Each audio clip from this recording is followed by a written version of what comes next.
एक पुरसुकून शाम के वक्त एक बूढ़ी औरत कमरे में बैठे 3 बच्चों को अपनी कहानी सुना रही थी। वो धीमी आवाज में कह रही थी कि बच्चों, ये कहानी तुम्हारे दिल की धड़कन को तेज ना कर दे। उनमें एक बच्ची कहती है, वाकई? तो दूसरे 2 बच्चे कहते हैं कि हाँ, दादी की कहानियां हमेशा अजीब और थोड़ी स्कैरी होती हैं।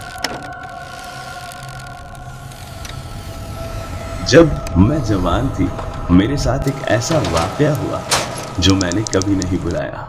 उस औरत ने बच्चों से कहा, मैं एक छोटी सी शॉप पर काम करती थी। रोज की तरह जैसे ही दुकान बंद की, मैं पैदल सुनसान वीरान रास्तों से घर जाती थी। एक दिन दुकान बंद करके निकलती हूँ, उस दिन देर हो चुकी थी। रास्ते में एक बूढ़ा आदमी मिला जो डॉल्स बेच रहा था। उसने मुझे देखा और मैं भी हैरान रह गई, पर मेरे पांव जैसे अपनी मर्जी के बिना उसकी तरफ चलने लगे। उस बूढ़े चाचा के पास कई डॉल्स थी, मगर एक डॉल ऐसी थी जो मेरे लिए बिल्कुल अलग लग रही थी। मैंने बूढ़े आदमी से कहा, ये डॉल मुझे दे दो। उसने कहा, ये कोई आम गुड़िया नहीं है, ये लोगों का नसीब बदल दे दिया। मैं सोच रही थी शायद ये बस बूढ़े की बकवास है, पर फिर भी मैंने वो डॉल ले ली और अपने घर के लिए निकल पड़ी।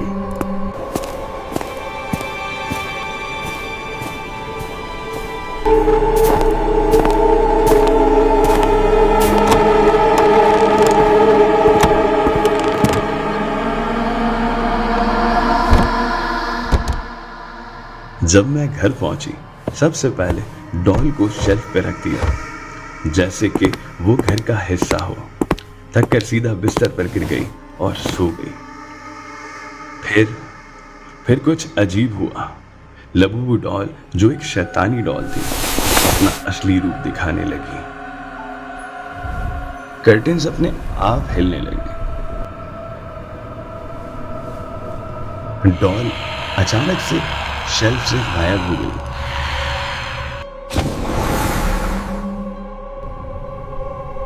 और सीधा सोफा पर बैठ गई जहां मेरे हाथ की दूरी थी। कमरे की लाइट्स खुल बंद होने लगी। मुझे सब कुछ समझ आ रहा था, पर मेरा जिस्म जैसे कहीं फ्रीज हो गया। अचानक मेरे जिस्म ने मेरा साथ दिया और मैं उठ गई।